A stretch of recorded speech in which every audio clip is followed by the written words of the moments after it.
Ele usou o Império Romano para matar a Cristo. Agora, no tempo do fim, ele usa Roma papal para tentar usurpar o lugar de Deus. É isso mesmo que você ouviu, Roma papal. Lembra do deserto da tentação? Ele disse para Jesus na terceira tentação: se você se prostrar e me adorar, eu vou te devolver a humanidade, a terra que eu usurpei. Se você se prostrar e me adorar. Ele sempre quis ser adorado. E hoje o papado faz isso. É o papado quem recebe adoração. E as pessoas adoram ao Papa como Deus na terra.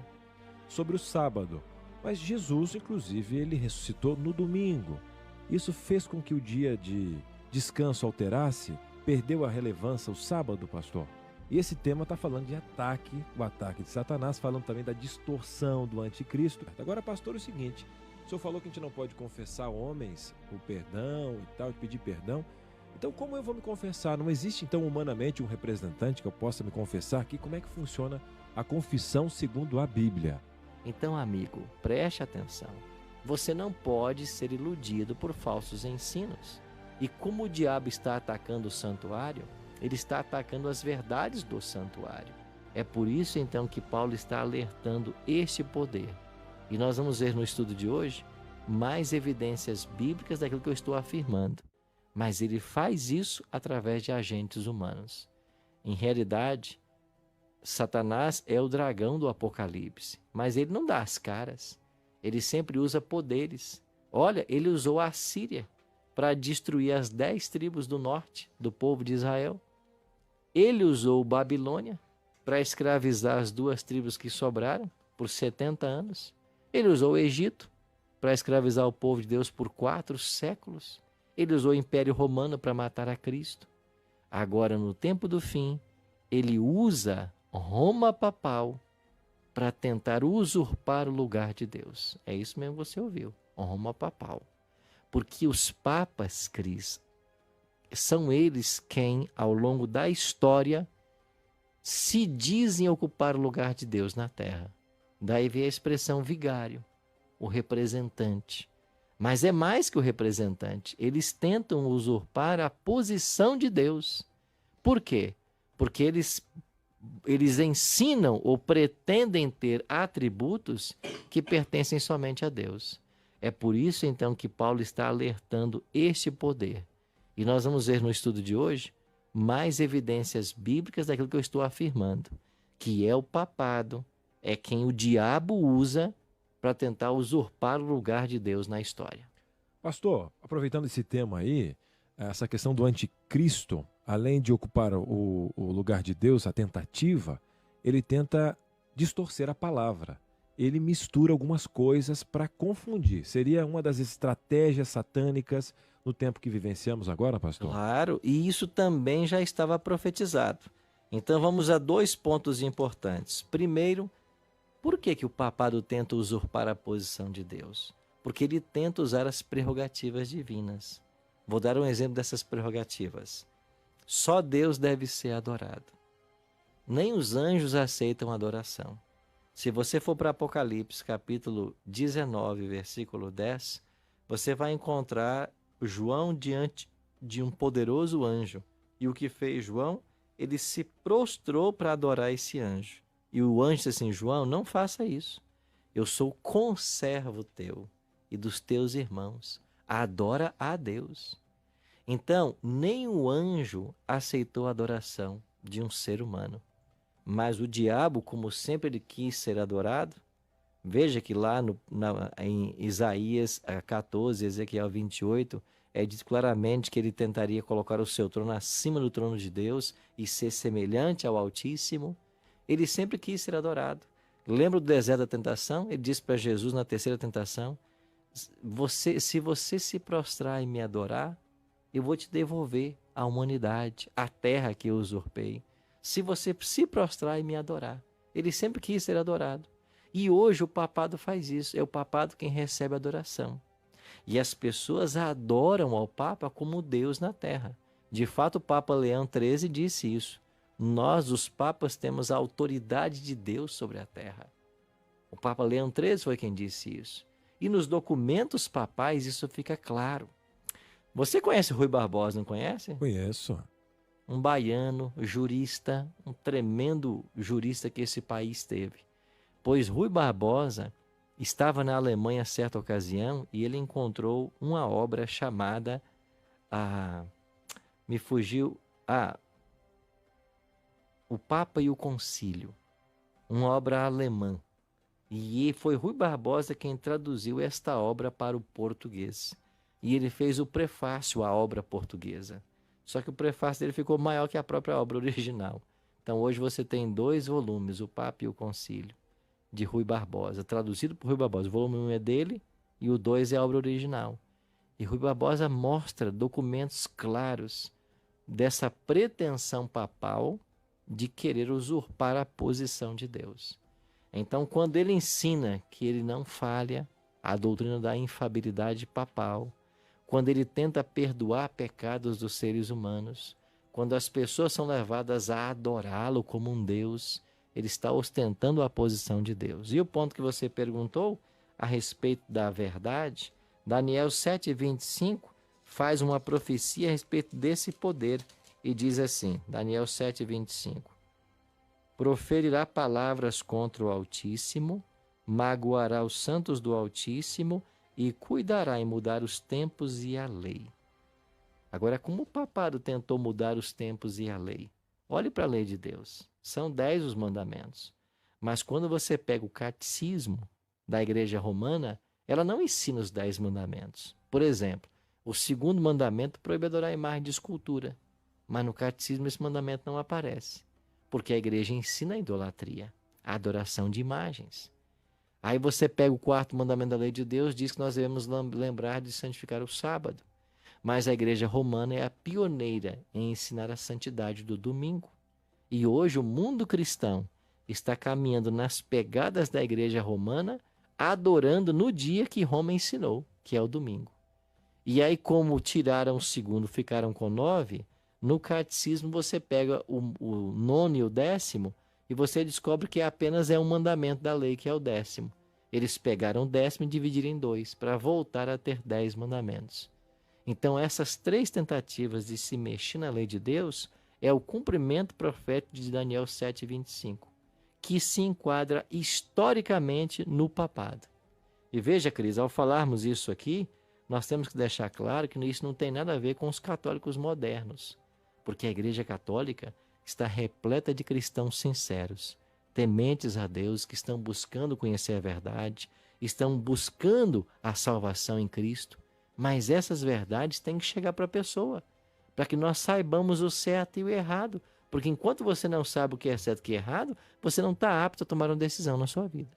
Verdade. Receba essa mensagem com muito amor, porque não é uma mensagem da Novo Tempo, é uma mensagem da Bíblia. Se você procurar na sua Bíblia todos esses conceitos que nós lemos aqui, você vai encontrar. Então buscareis e achareis, e essa verdade liberta. Agora, pastor, é o seguinte, o senhor falou que a gente não pode confessar homens o perdão e tal, de pedir perdão. Então, como eu vou me confessar? Não existe, então, humanamente um representante que eu possa me confessar aqui? Como é que funciona a confissão segundo a Bíblia? Olha o que ensinou João, né? O discípulo do amor. Aqui na sua primeira carta, capítulo 2, verso 1, João diz assim, filhinhos meus, estas coisas vos escrevo para que não pequeis. Se todavia alguém pecar, temos um advogado junto ao Pai. Quem é ele? Jesus Cristo, o justo. 1 João 2, 1. Se você olhar 1 João 1,9, diz assim, se confessarmos os nossos pecados, Ele é fiel e justo para perdoar os nossos pecados e nos purificar de toda injustiça. Só Jesus pode perdoar pecados, ninguém mais. Inclusive Cristo, quando perdoou pecados em seu ministério, ele foi condenado de ter cometido blasfêmia. Jesus não blasfemou porque ele era Deus e por isso ele podia perdoar pecados. Mas hoje a doutrina da confissão auricular, pregada pela Igreja Romana, ensina que o sacerdote tem poder de perdoar pecados. E isso não é verdade, Cris. Bom, pastor, mas a Bíblia não fala que eu tenho que perdoar os pecados? A oração do Pai Nosso não ensina, perdoa as nossas dívidas, assim como perdoamos aos nossos devedores? Isso é verdade.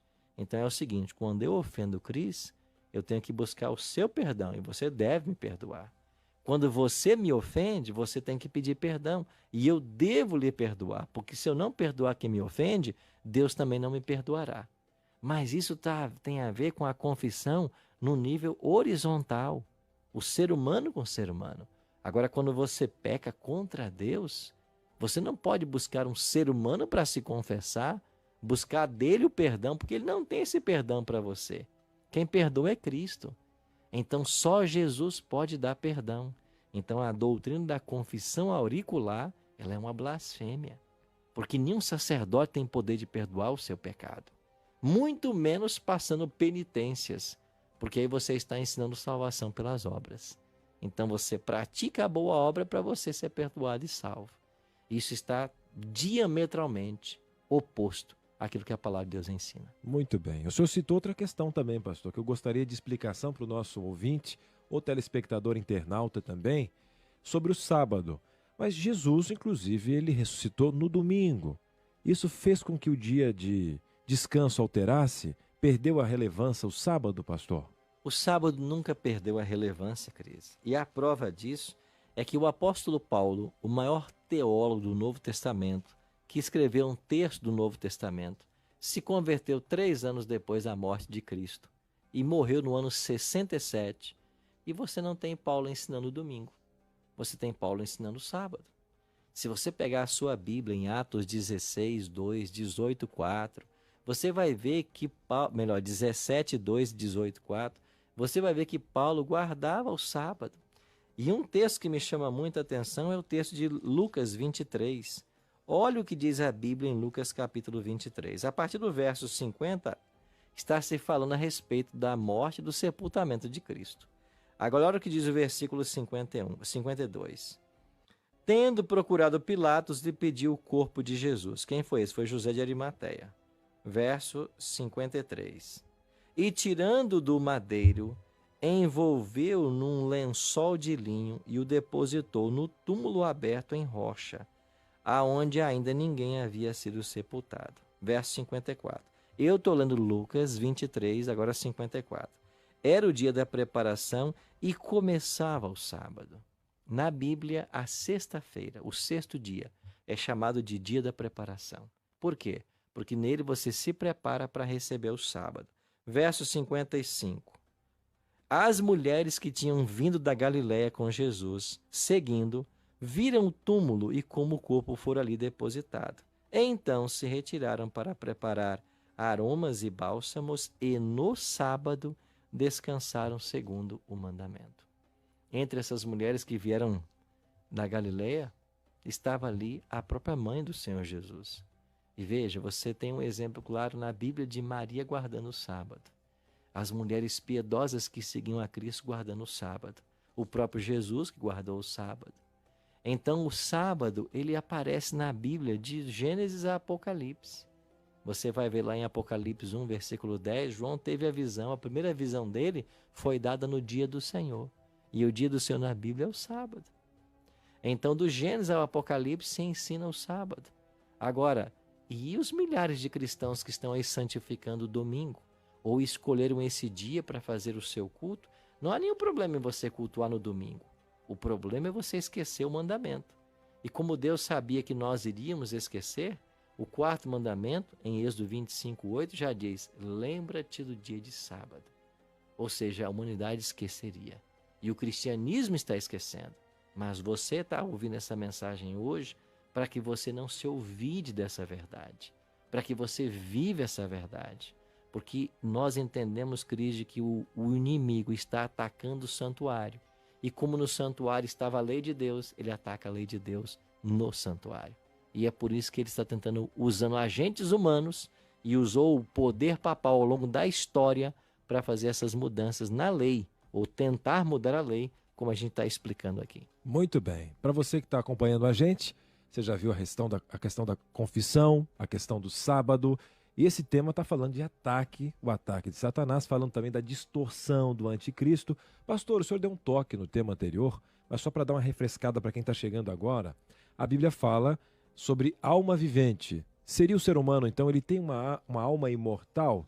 Ou seria essa também uma estratégia de Satanás para distorcer nesses últimos tempos esse conceito de conhecimento? Claro que é uma estratégia do diabo, Cris, porque se você é eterno, você vai se preocupar com o quê? Você vai viver a sua vida do jeito que você quiser, não vai dar satisfação a ninguém. Não importa se você é uma pessoa boa, se você é má, se você é honesto ou se você rouba, se você é um trabalhador ou se você tira a vida. Não importa. Se você vive eternamente, você vai se preocupar com a ética comportamental? Claro que não. Mas a Bíblia não ensina isso. A Bíblia ensina que a alma é mortal e nós somos uma alma. Veja, Gênesis 2:7 diz que Deus soprou no nariz ou nas narinas de Adão o fôlego de vida e ele passou a ser a alma vivente. Agora, Eclesiastes capítulo 12, verso 7, olha que interessante. Quando Deus forma o homem, ele soprou o fôlego de vida no pó da terra. E quando o homem morre? Eclesiastes 12, 7. O pó volte à terra como era e o espírito volta a Deus que o deu. Então, se na vida você tem uma soma, uma equação, na morte tem a subtração. Se na vida Deus juntou os elementos, na morte os elementos se separam. E quando essa consciência, que a Bíblia chama de espírito, fôlego de vida, quando ela sai da matéria que é o corpo, acabou a alma. Então não existe alma imortal. É o que ensina Ezequiel 18:4. A alma que pecar, essa morrerá. A pessoa que pecar, essa morrerá, porque nós somos mortais. Agora veja, o diabo vem e ensina que a alma é imortal. Quando a pessoa morre, ela já vai para um plano superior. E infelizmente o nosso Brasil, que é vitimado de certas redes de comunicação, principalmente da televisão, muitas mentiras são pregadas e milhares estão acreditando. Você já ouviu expressões de alguns apresentadores assim, quando alguém morre? Ah, ele morreu, mas já está com Deus, está num lugar melhor, etc, etc. Isso é mentira. A pessoa quando morre não vai para lugar nenhum. Quem morre, se você não levar nem para o cemitério, vai. Fica ali. Então, é mentira satânica. E veja, hoje se ensina que a pessoa quando morre, se foi boa, vai para o céu, se não foi, vai para o inferno, vai para o purgatório. Isso é a história da carochinha. Não existe isso. A Bíblia ensina que quem morreu está morto, aguardando a ressurreição. E segundo o próprio Cristo, em João 5, 28 e 29, ela só vai acontecer a dos salvos na volta dele e a dos ímpios 1000 anos depois. Então, amigo, preste atenção. Você não pode ser iludido por falsos ensinos. E como o diabo está atacando o santuário, ele está atacando as verdades do santuário. E uma delas é que nós somos mortais. Agora, nós poderemos ser imortais se entregarmos nossa vida a Cristo. Mas o diabo está pregando por aí que não. Que você, quando morre, já vai para a glória do Pai, ou você vai por um purgatório para passar por uma purificação para então ir para o céu. Isso tudo é mentira. Então é por isso que a palavra de Deus tem que ser estudada, compreendida, vivida, para que a gente possa então trilhar o caminho que Deus deseja para nós. Muito bem. E para você aí ficar atento à palavra de Deus, a gente quer mandar para sua casa esse DVD. O DVD O Santuário, o Caminho de Deus, com muitas verdades, 13 temas especiais. Então ligue 0 operadora 12 21 27 31 21 ou mande um WhatsApp para o 12 98 100 14 25. E a gente quer oferecer também para você, além desse DVD, a gente quer orar por esse Deus. Por mais que tenham estratégias de Satanás, Satanás é um derrotado. E esse Deus maravilhoso quer voltar para te buscar. Vamos orar para que você possa tomar a decisão e todos nós, em uma grande família, lembrar inclusive desse dia que você pediu o DVD, aprendeu as verdades, verdade que liberta, né, pastor? É isso aí, vamos orar. Nosso Pai querido, é verdade que alguns ensinos da Tua palavra podem nos chocar num primeiro momento, mas que o Teu Espírito auxilie cada ouvinte, a cada telespectador sincero, para que na Tua palavra seja buscada toda a verdade. E que aquilo que foi dito aqui tão rapidamente possa ser estudado de forma mais detida e que nós possamos compreender de fato o que a Tua palavra nos ensina. Abençoe a cada amigo ouvinte que esteve conectado com a gente agora. Que o Teu Espírito dirija essas vidas e os conduza na verdade. É a nossa oração em nome de Cristo. Amém. Amém. Pastor, muito obrigado. A Bíblia se Cris. tornou fácil aqui com o Espírito Santo, é uma bênção. Amém. Até o próximo tema, a gente espera você aqui no Bíblia Fácil. Até lá.